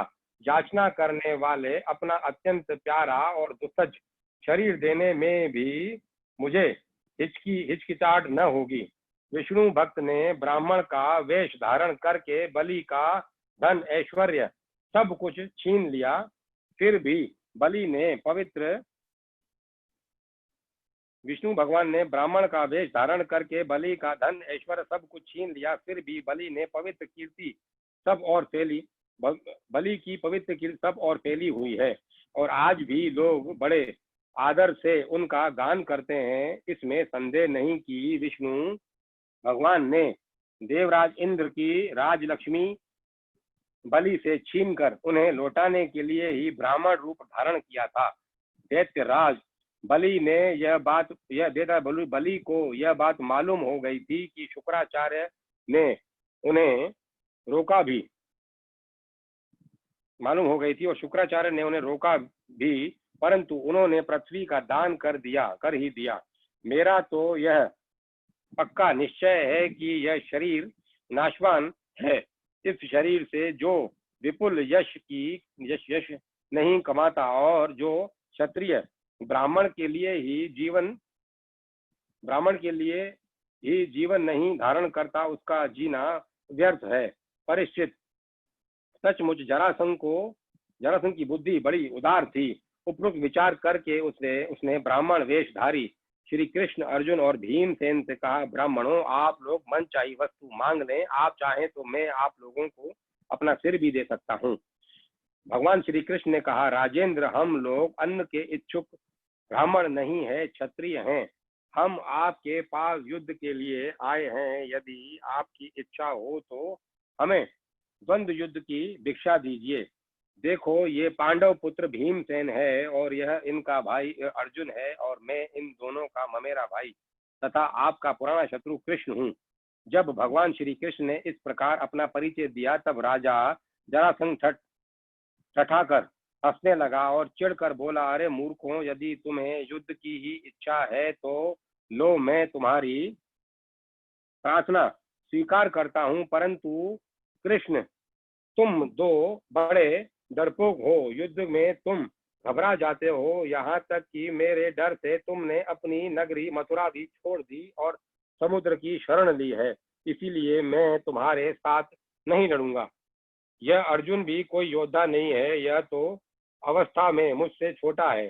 दूसरे कोई विशेष बलवान भी नहीं है, इसीलिए यह भी मेरे जोड़ का वीर नहीं है। मैं इसके साथ भी नहीं लड़ूंगा। रहे भीमसेन, ये अवश्य ही मेरे समान बलवान और मेरे जोड़े के हैं। जरासंध ने यह कहकर भीमसेन को बहुत बड़ी गदा दे दी और स्वयं दूसरी गदा लेकर नगर से बाहर निकल आया। वह दोनों रणोन्मुक्त वीर अखाड़े में आकर एक दूसरे से भिड़ गए और अपनी वज्र के समान कठोर गदाओं से एक दूसरे पर चोट करने लगे। वे दाएं बाएं तरह तरह के पैतरे बदलते हुए ऐसे शोभायमान हो रहे थे मानो दो श्रेष्ठ नट रंगमंच पर युद्ध का अभिनय कर रहे हों। परीक्षित, जब एक की गदा दूसरे की गदा से टकराती तब ऐसा मालूम होता मानो युद्ध करने वाले दो हाथियों के दांत आपस में भिड़कर चटचटा रहे हैं या बड़े जोर से बिजली तड़क रही है। जब दो हाथी क्रोध में भरकर लड़ने लगते हैं और आग की डालियां तोड़ तोड़ कर एक दूसरे पर प्रहार करते हैं, उस समय एक दूसरे की चोट से वे डालियां चूर चूर हो जाती हैं। वैसे ही जब जरासंध और भीमसेन बड़े वेग से गदा चला चला कर एक दूसरे के कंधों, कमरों, पैरों, हाथों, जंघाओं और हथलियों पर चोट करने लगे, तब उनकी गदाएं उनके अंगों से टकरा टकरा कर चकनाचूर होने लगी। इस प्रकार जब गदाएं चूर चूर हो गईं, तब दोनों वीर क्रोध में भरकर अपने घूंसों से एक दूसरे को कुचल डालने की चेष्टा करने लगे। उनके घूंसे ऐसी चोट करते मानो लोहे का घन गिर रहा हो। एक दूसरे पर खुलकर चोट करते हुए दोनों हाथियों की तरह उनके थप्पड़ों और घूंसों का कठोर शब्द बिजली की कड़कड़ाहट के समान जान पड़ता था। परीक्षित, जरासंध और भीमसेन दोनों की गदा युद्ध में कौशलता, बल और उत्साह समान थे। दोनों की शक्ति तनिक भी क्षीण नहीं हो रही थी। इस प्रकार लगातार प्रहार करते रहने पर भी दोनों में से किसी की जीत या हार न हुई। दोनों वीर रात के समय मित्र के समान रहते और दिन में छूटकर एक दूसरे पर प्रहार करते और लड़ते। महाराज, इस प्रकार उनके लड़ते लड़ते 27 दिन बीत गए। प्रिय परीक्षित, 28वें दिन भीमसेन ने अपने ममेरे भाई श्री कृष्ण से कहा, कृष्ण, मैं युद्ध में जरासंध को जीत नहीं सकता। भगवान श्री कृष्ण जरासंध के जन्म और मृत्यु का रहस्य जानते थे और यह भी जानते थे कि जरा राक्षसी ने जरासंध के शरीर के 2 टुकड़ों को जोड़कर इसे जीवन दान दिया। इसीलिए उन्होंने भीमसेन के शरीर में अपनी शक्ति का संचार किया और जरासंध के वध का उपाय सोचा। परीक्षित, भगवान का ज्ञान अबाध है। अब उन्होंने उसकी मृत्यु का उपाय जानकर एक वृक्ष की डाली को बीचों बीच से चीर दिया और इशारे से भीमसेन को दिखाया। वीर शिरोमणि एवं परम शक्तिशाली भीमसेन ने भगवान श्री कृष्ण का अभिप्राय समझ लिया और जरासंध के पैर पकड़कर उसे धरती पर दे मारा। फिर उसने उसके एक पैर को अपने पैर के नीचे दबाया और दूसरे को अपने दोनों हाथों से पकड़ लिया। इसके बाद भीमसेन ने उसे गदा की ओर भीमसेन ने उसे गदा की ओर से इस प्रकार चीर डाला जैसे गजराज वृक्ष की डाली चीर डाले। लोगों ने देखा कि जरासंध के शरीर के 2 टुकड़े हो गए हैं और इस प्रकार उनके एक एक पैर, जांग, अंडकोश, कमर, पीठ, स्तन, कंधा, भुजा, नेत्र, भों और कान अलग अलग हो गए हैं। मगधराज जरासंध की मृत्यु हो जाने पर वहां की प्रजा बड़े जोर से हाय हाय पुकारने लगी। भगवान श्री कृष्ण और अर्जुन ने भीमसेन का आलिंगन करके उनका सत्कार किया। सर्वशक्तिमान भगवान श्री कृष्ण के स्वरूप और विचारों को कोई समझ नहीं सकता। वास्तव में वे ही समस्त प्राणियों के जीवन दाता हैं। उन्होंने जरासंध के राज सिंहासन पर उसके पुत्र सहदेव का अभिषेक कर दिया और जरासंध ने जिन राजाओं को कैदी बना रखा था उन्हें कारागार से मुक्त कर दिया। 73वां अध्याय जरासंध के जेल से छूटे हुए राजाओं की विदाई और भगवान का इंद्रप्रस्थ लौट आना। श्री सुखदेव जी कहते हैं, परीक्षित, जरासंध ने अनायास ही 20,800 राजाओं को जीत कर पहाड़ों की घाटियों में किले के भीतर कैद कर रखा था। भगवान श्री कृष्ण के छोड़ देने पर वे वहां से निकले। तब उनके शरीर और वस्त्र मैले हो रहे थे, वे भूख से दुर्बल हो रहे थे और उनके मुख सूख रहे थे। जेल में बंद रहने के कारण उनके शरीर का एक एक अंग ढीला पड़ गया था। वहां से निकलते ही उन नरपतियों ने देखा कि सामने भगवान श्री कृष्ण खड़े हैं। वर्षाकालीन मेघ के समान उनका सांवला सलोना शरीर है और उस पर पीले रंग का रेशमी वस्त्र फहरा रहा है। 4 भुजाएं हैं जिनमें गदा, शंख, चक्र और कमल सुशोभित है। वक्षस्थल सुनहरी रेखा श्रीवत्स का चिन्ह है।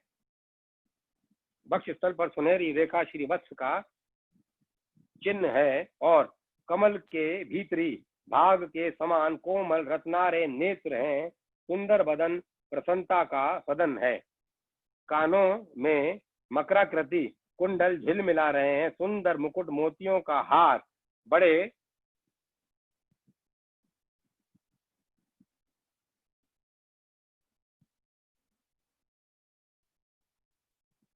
कड़े कड़े करधनी और बाजूबंद अपने अपने स्थान पर शोभा पा रहे हैं। गले में कौस्तुभ मणि जगमगा रही है और वनमाला लटक रही है। भगवान श्री कृष्ण को देखकर उन राजाओं की ऐसी स्थिति हो गई मानो वे नेत्रों से उन्हें पी रहे हैं, जीभ से चाट रहे हैं, नासिका से सूंघ रहे हैं और बाहुओं से आलिंगन कर रहे हैं। उनके सारे पाप तो भगवान के दर्शन से ही धुल चुके थे। उन्होंने भगवान श्री कृष्ण के चरणों पर अपना सिर रखकर प्रणाम किया। भगवान श्री कृष्ण के दर्शन से उन राजाओं को इतना अधिक आनंद हुआ कि कैद में रहने का कलेश बिल्कुल जाता रहा। वे हाथ जोड़कर विनम्र वाणी से भगवान श्री कृष्ण की स्तुति करने लगे। राजाओं ने कहा, शरणागतों के सारे दुख और भय हर लेने वाले देव देवेश्वर सच्चिदानंद स्वरूप अविनाशी श्री कृष्ण, हम आपको नमस्कार करते हैं। आपने जरासंध के कारागृह से तो हमें छुड़ा ही दिया, अब इस जन्म मृत्यु रूप घोर संसार चक्र से भी छुड़ा दीजिए, क्योंकि हम संसार में दुख का कटु अनुभव करके उससे ऊब गए हैं और आपकी शरण में आए हैं। प्रभु, अब आप हमारी रक्षा कीजिए।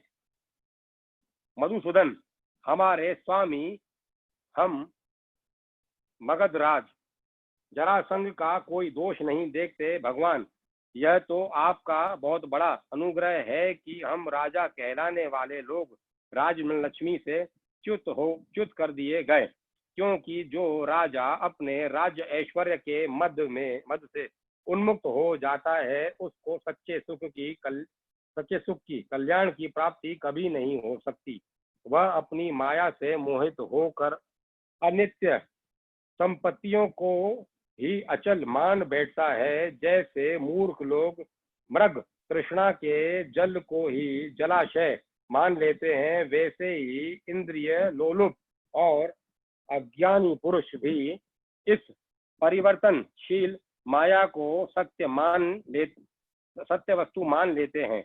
भगवान, पहले हम लोग धन संपत्ति के नशे में चूर होकर अंधे हो रहे थे। इस पृथ्वी को जीत लेने के लिए एक दूसरे की होड़ कर रहे थे और अपनी ही प्रजा का नाश करते रहते थे। सचमुच हमारा जीवन अत्यंत क्रूरता से भरा हुआ था और हम लोग इतने मतवाले हो रहे थे कि आप मृत्यु रूप से हमारे सामने खड़े हैं, इस बात की भी हम तनिक परवाह नहीं करते थे। सच्चिदानंद स्वरूप श्री कृष्ण, काल की गति बड़ी गहन है। वह इतना ही बलवान है कि किसी के टाले टलता नहीं क्यों न हो। वह आपका शरीर ही तो है। अब उसने हम लोगों को श्रीहीन निर्धन कर दिया है। आपकी अहेतुक अनुकंपा से हमारा घमंड चूर चूर हो गया। अब हम आपके चरण कमलों का स्मरण करते हैं। विभो, यह शरीर दिनों दिन क्षीण होता जा रहा है। रोगों की तो यह जन्म भूमि ही है। अब हमें इस शरीर के भोग जाने वाले राज्य की अभिलाषा नहीं है, क्योंकि हम समझ गए हैं कि यह वह मृग तृष्णा के जल के समान सर्वथा मिथ्या है। यही नहीं, हमें कर्म के फल स्वर्ग आदि लोकों की भी जो मरने के बाद मिलते हैं इच्छा नहीं है, क्योंकि हम जानते हैं कि वे निसार हैं, केवल सुनने में ही आकर्षक जान पड़ते हैं। अब हमें कृपा करके आप यह उपाय बतलाइए जिससे आपके चरण कमल की विस्मृति कभी न हो, सर्वदा स्मृति बनी रहे। चाहे हम संसार की किसी भी योनि में जन्म क्यों न लेना चाहे हमें संसार की किसी भी योनि में जन्म क्यों न लेना पड़े। प्रणाम करने वालों के कलेश का नाश करने वाले श्री कृष्ण वासुदेव हरि परमात्मा एवं गोविंद के प्रति हमारा बार बार नमस्कार है। श्री सुखदेव जी कहते हैं, परीक्षित, कारागृह से मुक्त राजाओं ने जब इस प्रकार करुणा वरुणालय भगवान श्री कृष्ण की स्तुति की, तब शरणागत रक्षक प्रभु ने बड़ी मधुर वाणी से उनसे कहा। भगवान श्री कृष्ण ने कहा, नरपतियों, तुम लोगों ने जैसी इच्छा प्रकट की है उसके अनुसार आज से मुझ में तुम लोगों की निश्चय ही सुदृढ़ भक्ति होगी। यह जान लो कि मैं सबका आत्मा और सबका स्वामी हूँ। नरपतियों, तुम लोगों ने जो निश्चय किया है वह सचमुच तुम्हारे लिए बड़े सौभाग्य और आनंद की बात है। तुम लोगों ने मुझसे जो कुछ कहा है वह बिल्कुल ठीक है, क्योंकि मैं देखता हूँ धन संपत्ति और ऐश्वर्य के मद से चूर होकर बहुत से लोग उछलंग और मत वाले हो जाते हैं। है नहुष, वेन, रावण, नरकासुर आदि अनेकों देवता, दैत्य और नरपति आदि के कारण अपने स्थान से पद से च्युत हो गए।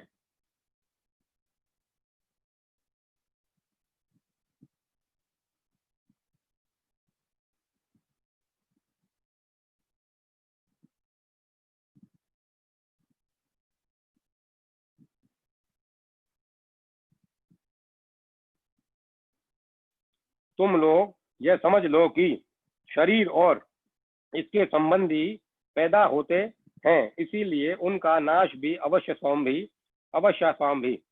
अवश्यंभावी है। अतः उनमें आसक्ति मत करो। बड़ी सावधानी से मन और इंद्रियों को वश में रखकर यज्ञों के द्वारा मेरा यजन करो और धर्म पूर्वक प्रजा की रक्षा के लिए भोग के लिए नहीं।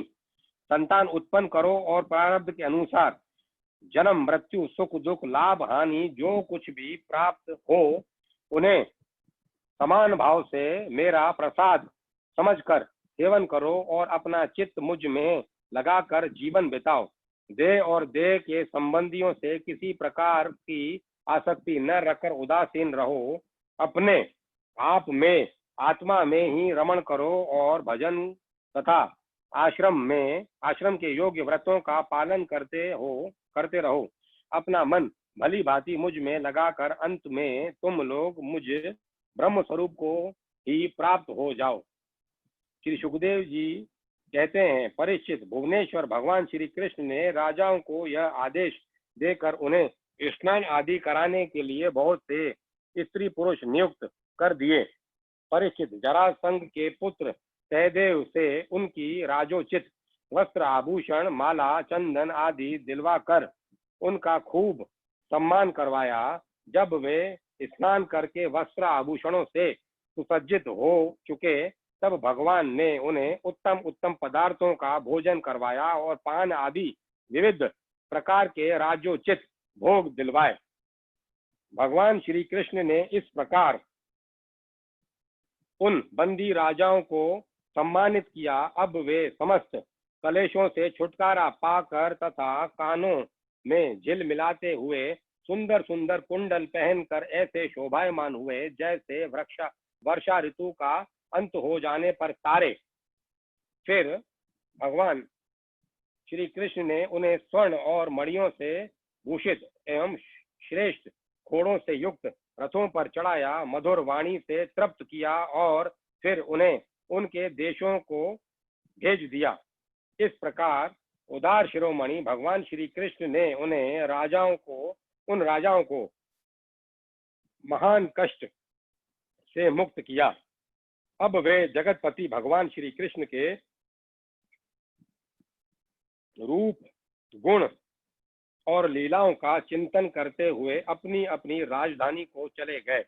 वहां जाकर उन लोगों ने अपनी अपनी प्रजा से परम पुरुष भगवान श्री कृष्ण की अद्भुत कृपा और लीला कह सुनाई और फिर बड़ी सावधानी से भगवान के आज्ञा अनुसार वे अपना जीवन व्यतीत करने लगे। परीक्षित, इस प्रकार भगवान श्री कृष्ण भीमसेन के द्वारा जरासंध का वध कराकर भीमसेन और अर्जुन के साथ जरासंध नंदन सहदेव से सम्मानित होकर इंद्रप्रस्थ के लिए चले। उन विजयी वीरों ने इंद्रप्रस्थ के पास पहुंचकर अपने अपने शंख बजाए, जिससे उन इष्ट मित्रों को सुख और शत्रुओं को बड़ा दुख हुआ। इंद्रप्रस्थ निवासियों का मन उस शंख ध्वनि को सुनकर खिल उठा। उन्होंने समझ लिया कि जरासंध मर गया और अब राजा युधिष्ठिर का राजसूय यज्ञ करने का संकल्प एक प्रकार से पूरा हो गया है। भीमसेन, अर्जुन और भगवान श्री कृष्ण ने राजा युधिष्ठिर से की वंदना की और वह सब कृत्य कह सुनाया जो उन्हें जरासंध के वध के लिए करना पड़ा। धर्मराज युधिष्ठिर भगवान श्री कृष्ण के इस परम अनुग्रह की बात सुनकर प्रेम से भर गए। उनके नेत्रों से आनंद के आंसुओं की बूंदें टपकने लगी और वे उनसे कुछ भी कह न सके। 74वां अध्याय, भगवान की अग्र पूजा और शिशुपाल का उद्धार। श्री सुखदेव जी कहते हैं, परीक्षित, धर्मराज युधिष्ठिर जरासंध का वध और सर्वशक्तिमान भगवान श्री कृष्ण की अद्भुत महिमा सुनकर बहुत प्रसन्न हुए और उनसे बोले। धर्मराज युधिष्ठिर ने कहा, सच्चिदानंद स्वरूप श्री कृष्ण त्रिलोकी के स्वामी ब्रह्मा शंकर आदि और इंद्रादि लोकपाल सब आपकी आज्ञा पाने के लिए तरसते रहते हैं और यदि वह मिल जाती है तो बड़ी श्रद्धा से उसको शिरोधार्य करते हैं। अनंत हम लोग हैं तो अत्यंत दीन, परंतु मानते हैं अपने को भूपति और नरपति। ऐसी स्थिति में हैं तो हम दंड के पात्र, परंतु आप हमारी आज्ञा स्वीकार करते हैं और उसका पालन करते हैं। सर्वशक्तिमान कमल नयन भगवान के लिए यह मनुष्य लीला का अभिनय मात्र है।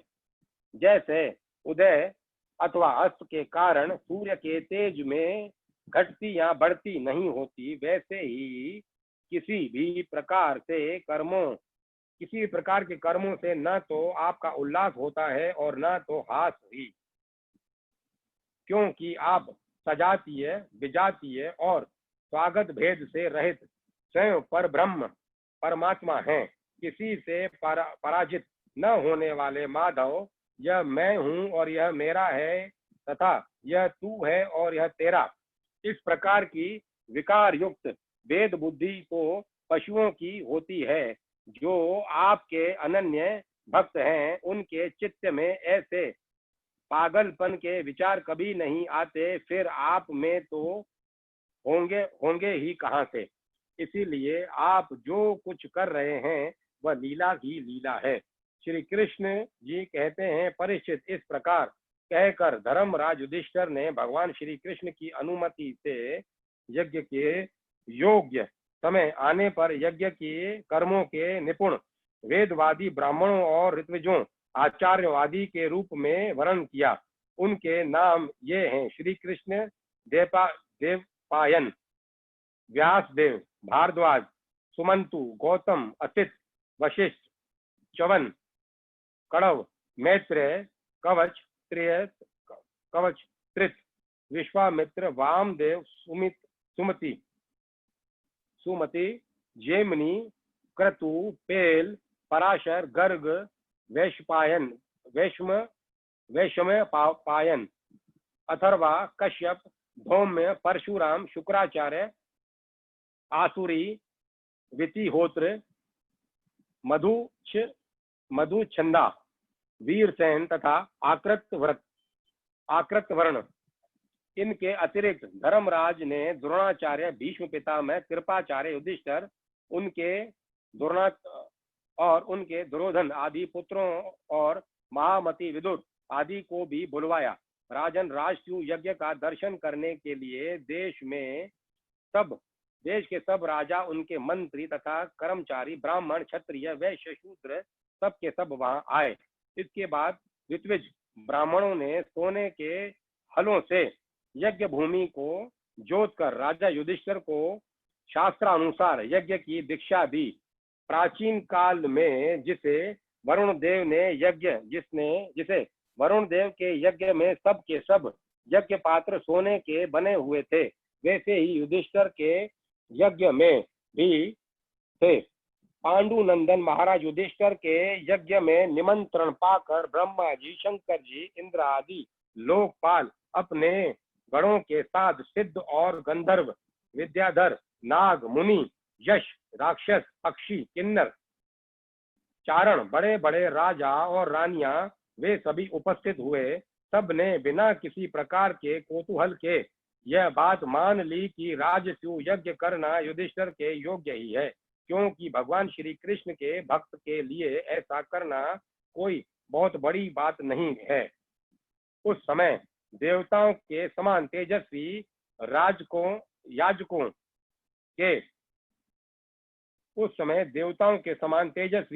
याजकों में धर्मराज युधिष्ठिर से विधि पूर्वक राजसूय यज्ञ कराया, ठीक वैसे ही जैसे पूर्व काल में देवताओं ने वरुण से कराया था। सोमलता के रस निकालने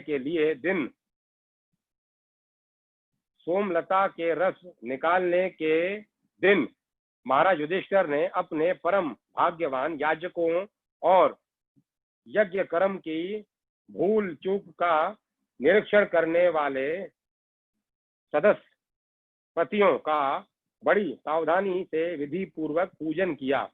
अब सभासद लोग इस समय इस विषय पर विचार करने लगे कि सदस्यों में सबसे पहले किसकी पूजा अग्र पूजा होनी चाहिए। जितनी मति उतने मत। इसीलिए सर्वसम्मति से कोई निर्णय न हो सका। ऐसी स्थिति में सहदेव ने कहा, यदुवंश शिरोमणि भगवत वत्सल भगवान श्री कृष्ण ही सदस्यों में सर्वश्रेष्ठ और अग्र पूजा के पात्र हैं, क्योंकि यही समस्त देवताओं के रूप में हैं और देश काल धन आदि जितनी भी वस्तुएं हैं उन सब के रूप में भी ये ही है। यह सारा विश्व श्री कृष्ण का ही रूप है, समस्त यज्ञ भी श्री कृष्ण स्वरूप ही है। भगवान श्री कृष्ण ही अग्नि, आहुति और मंत्रों के रूप में ज्ञान मार्ग और कर्म मार्ग, ये दोनों भी श्री कृष्ण की प्राप्ति के लिए हेतु हैं। सभासदों, मैं कहाँ तक वर्णन करूं, भगवान श्री कृष्ण वह एक रस अद्वितीय ब्रह्म है, जिसमें अजातीय, विजातीय और स्वागत भेद नाम मात्र का भी नहीं है। यह संपूर्ण जगत उन्हीं का स्वरूप है। वे अपने आप में ही स्थित और जन्म, अस्तित्व, वृद्धि आदि 6 भाव विकारों से रहित है। वे अपने आत्म स्वरूप संकल्प से ही जगत की सृष्टि, पालन और संहार करते हैं। सारा जगत श्री कृष्ण में ही अनुग्रह, श्री कृष्ण के ही अनुग्रह से अनेकों प्रकार के कर्मों का अनुष्ठान करता हुआ धर्म, अर्थ, काम और मोक्ष रूप पुरुषार्थों का संपादन करता है। इसीलिए सबसे महान भगवान श्री कृष्ण ही सबसे महान भगवान श्री कृष्ण की ही अग्र पूजा होनी चाहिए। उनकी पूजा करने से समस्त प्राणियों की तथा अपनी भी पूजा हो जाती है। जो अपने दान धर्मों को अनंत भाव से युक्त करना चाहता है, उसे चाहिए कि समस्त प्राणियों और पदार्थों के अंतरात्मा भेद भाव रहित परम शांत और परम परिपूर्ण भगवान श्री कृष्ण को ही दान करे। परीक्षित, सहदेव भगवान की महिमा और उनके प्रभाव को जानते थे। इतना कहकर वे चुप हो गए। उस समय धर्मराज युधिष्ठिर की यज्ञ सभा में जितने सत्पुरुष उपस्थित थे, सबने एक स्वर से बहुत ठीक कहकर सहदेव की बात का समर्थन किया। धर्मराज युधिष्ठिर ने ब्राह्मणों की यह आज्ञा सुनकर तथा सभासदों का अभिप्राय जानकर बड़े आनंद से प्रेमोद्रक से विहल होकर भगवान श्री कृष्ण की पूजा की। अपनी पत्नी, भाई, मंत्री और कुटुंबियों के साथ धर्मराज युधिष्ठिर ने बड़े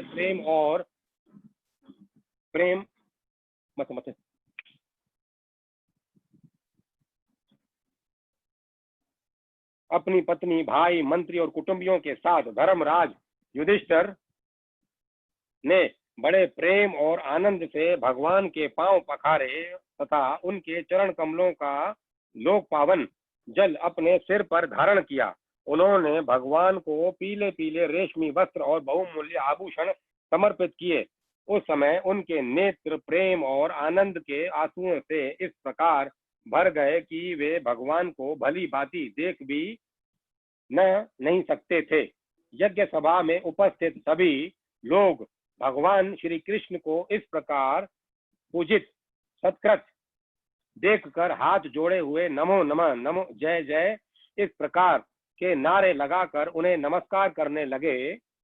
उस समय आकाश से स्वयं ही पुष्पों की वर्षा होने लगी। परीक्षित अपने आसन पर बैठा हुआ शिशुपाल यह सब देख सुन रहा था। भगवान श्री कृष्ण के गुण सुनकर उसे क्रोध आया। वह उठकर खड़ा हो गया। वह भरी सभा में हाथ उठाकर बड़ी असहिष्णुता किंतु निर्भयता के साथ भगवान को सुना कर अत्यंत कठोर बातें कहने लगा। सभासदों, श्रुतियों का यह कहना सर्वथा सत्य है कि काल ही ईश्वर है। लाख चेष्टा करने पर भी वह अपना काम कर ही लेता है। इसका प्रत्यक्ष प्रमाण हमने देख लिया कि यहाँ बच्चों और मूर्खों की बात से बड़े बड़े वयोवृद्ध और ज्ञान वृद्धों की बुद्धि भी चकरा गई है। पर मैं मानता हूँ कि आप लोग अग्र पूजा के योग्य पात्र का निर्णय करने में सर्वथा समर्थ हैं। इसीलिए सदस्य पतियों, आप लोग बालक सहदेव की यह बात ठीक न माने कि कृष्ण ही अग्र पूजा के योग्य हैं। यहाँ बड़े बड़े तपस्वी, विद्वान, व्रतधारी ज्ञान के द्वारा अपने समस्त पाप तापों को शांत करने वाले परम ज्ञानी, परम श्री ब्रह्मनिष्ठ आदि उपस्थित हैं, जिनकी पूजा बड़े बड़े लोकपाल भी करते हैं। यज्ञ की भूल चूक बतलाने वाले उन सदस्य पतियों को छोड़कर यह कुल कलंक ग्वाला भला अग्र पूजा का अधिकारी कैसे हो सकता है? क्या कौवा कभी यज्ञ के पुरोष का अधिकारी हो सकता है? न इसका कोई वर्ण है और न तो आश्रम, कुल भी इसका ऊंचा नहीं है। सारे धर्मों से यह बाहर है। वेद और लोक मर्यादाओं का उल्लंघन करके मन मना आचरण करता है। इसमें कोई गुण भी नहीं है। ऐसी स्थिति में यह अग्र पूजा का पात्र कैसे हो सकता है? आप लोग जानते हैं कि राजा ययाति ने इसके वंश को शाप दे रखा है, इसीलिए सत्पुरुषों ने इस वंश का ही बहिष्कार कर दिया है। ये सब सर्वदा व्यर्थ मधुपान में आसक्त रहते हैं, फिर ये अग्र पूजा के योग्य कैसे हो सकते हैं? उन सब ने ब्रह्म ऋषियों के द्वारा सेवित मथुरा आदि देशों का परित्याग कर दिया और ब्रह्म वर्चस्व के विरोधी वेद चर्चा रहित समुद्र में किला बनाकर रहने लगे। वहां से जब ये बाहर निकलते हैं तो डाकुओं की तरह सारी प्रजा को सताते हैं।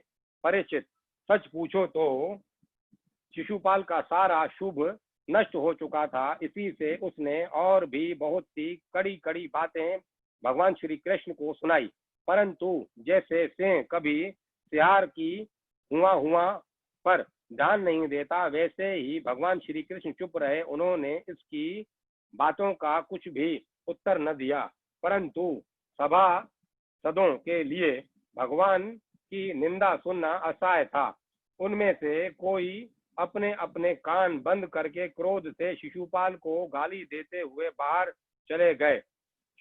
परीक्षित, जो भगवान की या भगवत परायण भक्तों की निंदा सुनकर वहां से हट नहीं जाता, वह अपने शुभ कर्मों से च्युत हो जाता है और उसकी अधोगति होती है। परीक्षित, अब शिशुपाल को मार डालने के लिए पांडव, मत्स्य, केकय और प्रजय वंशीय नरपति क्रोधित होकर हाथों में हथियार ले उठ खड़े हुए, परंतु शिशुपाल को उससे कोई घबराहट न हुई। उसने बिना किसी प्रकार का आगा पीछा सोचे अपनी ढाल तलवार उठा ली और वह भरी सभा में श्री कृष्ण के पक्षपाती राजाओं को ललकारने लगा। उन लोगों को लड़ते झगड़ते देख भगवान श्री कृष्ण उठ खड़े हुए। उन्होंने अपने पक्षपाती राजाओं को शांत किया और स्वयं क्रोध करके अपने ऊपर झपटे। शिशुपाल का सिर छुरे के समान तीखी धार वाले चक्र से काट दिया।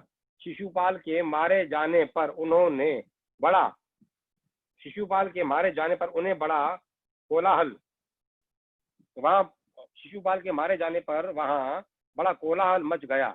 उसके अनुयायी नरपति अपने अपने प्राण बचाने के लिए वहां से भाग खड़े हुए।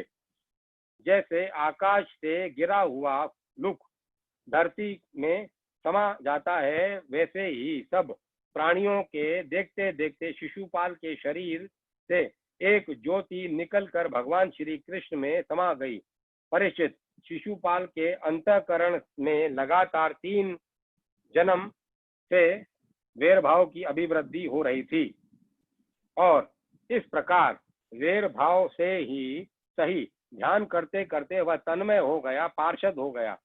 सच है, मृत्यु के बाद होने वाले गति के भाव ही कारण है। शिशुपाल की सदगति होने के बाद चक्रवर्ती महाराज युधिष्ठिर ने अपने सदस्य और ऋतुजों को कुंचकल दक्षिणा दी तथा सबका सत्कार करके विधि पूर्वक यज्ञांत स्नान अवरभत स्नान किया।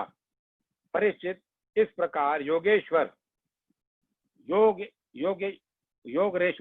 भगवान श्री कृष्ण ने धर्मराज युधिष्ठिर का राजसू यज्ञ पूर्ण किया और अपने सगे संबंधी और सहृदयों की प्रार्थना से कुछ महीनों तक वहीं रहे। उसके बाद राजा युधिष्ठिर की इच्छा न होने पर भी सर्वशक्तिमान भगवान श्री कृष्ण ने उनसे अनुमति ली और अपनी रानियों तथा मंत्रियों के साथ इंद्रप्रस्थ से द्वारकापुरी की यात्रा की। परीक्षित, मैं उन उप उपा उपाय उपाख्यान तुम्हें बहुत विस्तार से 7वें स्कंद में सुना चुका हूँ कि वैकुंठवासी जय और विजय को सनकादि ऋषियों के शाप से बार बार जन्म लेना पड़ा। महाराज युधिष्ठिर राजसूय का यज्ञांत स्नान करके ब्राह्मण और क्षत्रियों की सभा में देवराज इंद्र के समान शोभायमान होने लगे।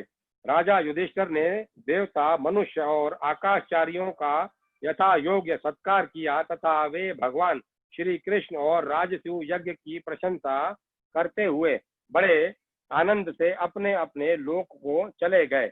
परीक्षित, सब तो सुखी हुए, परंतु दुर्योधन ने पांडवों की यह उज्जवल राजलक्ष्मी का उत्कर्ष सहन न हुआ।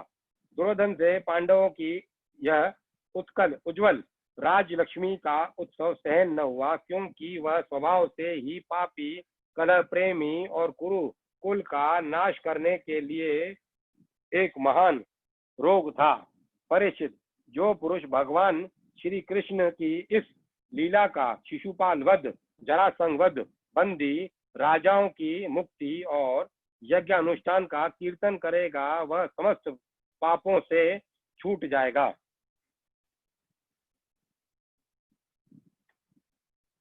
75वां अध्याय, राजसूय यज्ञ की पूर्ति और दुर्योधन का अपमान।